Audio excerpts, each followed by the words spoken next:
Hey, this is Michael with Digital T-Shirt Shop. So I am in kind of a interesting situation where I have this T-shirt store and I have these online stores, but I don't sell enough to live off of it. It's like my side hustle. Okay, so I have to have a day job, and currently I've been trying other jobs. Um, but I went to a job interview today for a retail store. Excuse me. And in the job interview, I talked about, I've got a lot of retail management experience, 18 years of it. And at the very end, the lady asked me, what are your thoughts on the future of brick and mortar retail? Oh, that's a that's a pretty interesting question there. What are my thoughts on brick and mortar, the future of brick and mortar retail? Well, I've got a tendency to be pretty frank about things. Um, I would say I've got mixed feelings about it.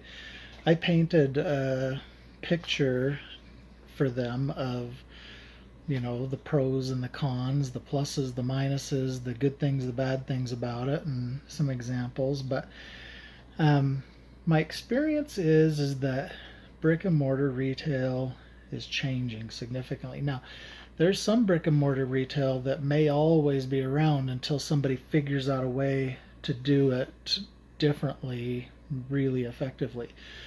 Until that time, people are going to dabble with it, but it's really not going to bear a significant impact on the structure of how that type of brick and mortar retail is done. And one example of that would be grocery.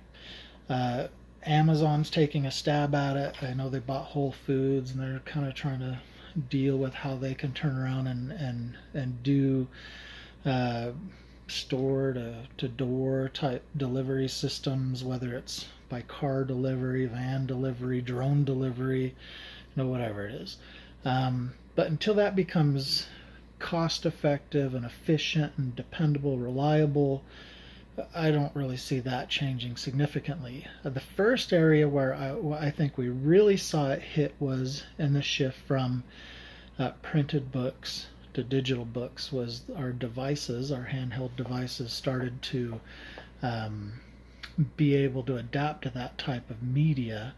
We're also, and then I think, well, I guess at kind of around the same time, we saw the shift from physical to digital audio media as well. So the shift from physical CDs to digital music playing.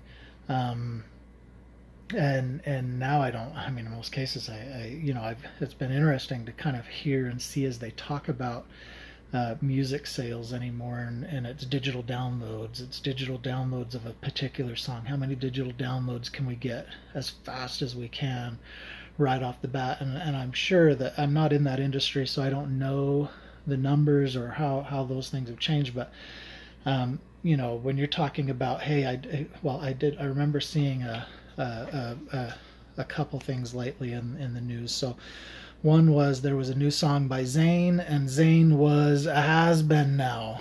Or is Zayn's career crashing because Zayn only sold 38,000 or 36,000 downloads the first day or week or something like that of his CD or of his music being released digitally.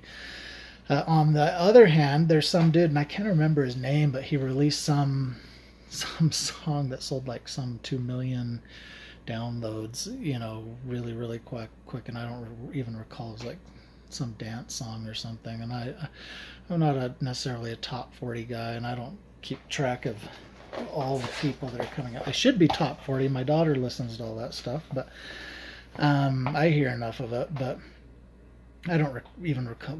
Maybe it was Drake or somebody like that. But anyways, a lot of changes, and I know it's kind of started there. But about the time I went from Siegel Book to Utah Idaho Supply and Retail Management, or Deseret Book to Utah Auto Supply, we started to see a significant change in other products being sold online. I know they had had the tech bubble and the tech bubble burst, and all these people are going, hey, we're going to get into selling online. And then they put so much money into it and it burst and it all kind of flattened out. And then they started to kind of revamp it and build it up again. Well, it's well established now. I think it's well established, it's cost effective. The technology has come across, the customers are making the purchases that make it worth doing it. But the problem is that shift from brick and mortar to online purchasing with everything is taking that profit margin that a brick and mortar store would have typically gotten for selling something and shifting it to the online store, which oftentimes with free freight or discounts and things like that, that online store is making a much smaller margin on it. They're selling more units at a lower price, smaller profit margins, but taking that whole share of the market, or a significant share of that market. And typically your brick and mortar retail stores are going to benefit from that profit margin, selling it at full price or close to it, controlling the discounts a lot more. Maybe not selling as many units, but selling them with a larger margin. And as that all kind of gets sucked out and taken to online purchasing, you start to see that damage within the retail market. The industry I was in was the ed market the last 10 years, and we saw nearly 50% of the businesses close as a direct result of now those are mom and pop brick and mortar stores across the country, but that was directly related to this shift in how people were purchasing. And then as that happened, we saw that our manufacturers, wanting to maintain profit share, wanting to increase sales, had to change how they were doing business. If all of a sudden there are 50% fewer locations to go and sell your product, you need to start finding creative ways to reach all those people who are not being reached or serviced now. So they started going direct to consumer. They started going heavily through Amazon and other big box stores, which in turn hurt the whole market, because as they started going places like direct to Amazon, all of a sudden it got all out of control. And there's this whole big FBA thing, and I think FBA is wonderful personally, but it hurt a lot of manufacturers, it hurt a lot of retailers. And in regards to us, we saw nearly, I guess about 70% of our manufacturers got to a point that they forbade us from selling on Amazon. They completely restricted it. They completely would not allow us to compete in that marketplace. But that's where the majority of the people were going to. So you're seeing your sales drift away. They're going to Amazon. You go to chase them to Amazon and try to compete in that market, and you're not allowed to. Either the manufacturer selling direct, the manufacturer has a small number of exclusive sellers or something of the sort, but if you go sell on there, they'll cancel your account, and then you're not even going to be able to buy the product and put it in your store. So in turn, I thought that it really hurt brick and mortar retail significantly. What's the future of brick and mortar retail? Well, some of it's going to always be around. There's always going to be specialty stores. There are always going to be stores that have a really loyal and really dedicated customer base that are going to go into that store and shop no matter what. And I think about like Trader Joe's, even though they're more on the grocery end. I don't get it. I mean, I went into one once and I was like, okay, that's cool. But there are people that I hear talk about Trader Joe's and they'll shop nowhere else. They want to go into that store and they want to see what they have and they want to buy it there in Trader Joe's. Just like those people that are infatuated, I don't know, they get infatuated with a specific business. They've got a really loyal customer base. Those people stay in business as long as they can keep that loyalty. Other type of products like grocery, for now, there's just not a better way to sell it than in the store. And so you push it to the store, the consumer goes in the store to buy it. But you're going to continue to see some shifts in other brick and mortar retail.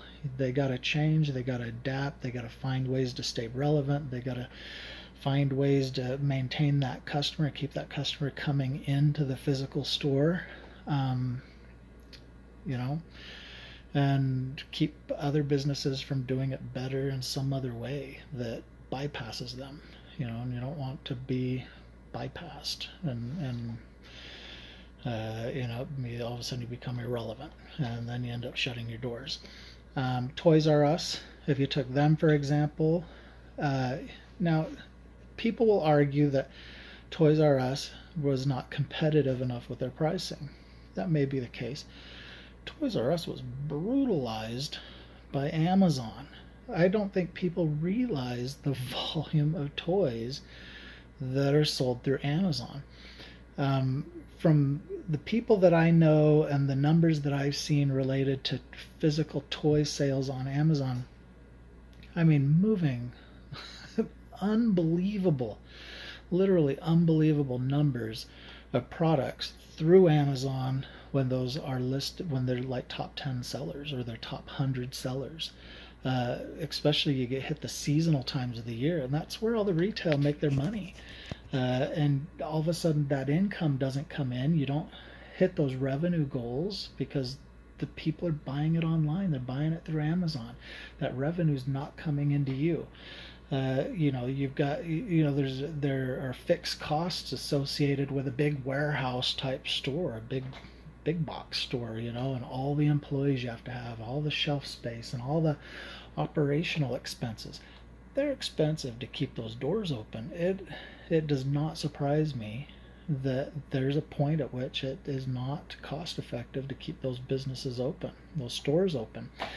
And that's where you see the restructuring or them going out of business. So anyways, where's the future? I don't know. We'll see. I'm sure we're going to see a lot more retail close. We're going to see changes in online. People are going to come up with innovative ways to do it better, cheaper, faster, smarter. I don't know. We'll see. It'll continue to shuffle, and even like you look at this third-party printing and printing T-shirts. Like Merch by Amazon and Zazzle and Redbubble and all these places. I mean, they are providing a real optimal way for people to buy things. That doesn't mean people aren't going to keep buying T-shirts through other channels, but other channels, those other people need to sell enough T-shirts to stay in business. Otherwise, they'll close their doors. So you got to find ways to stay relevant and able to compete. So even in the online world, in addition to brick and mortar. So anyway, so those are my thoughts. And I pretty much told the people in the interview that perspective, and they may have liked it, they may not have liked it. It may have been the wrong thing to say. I think they've got a pretty loyal customer base, and I think they've got a pretty unique position in the market that they'll continue to stay relevant, but it doesn't mean that that could all disappear. So anyhow, have a good day.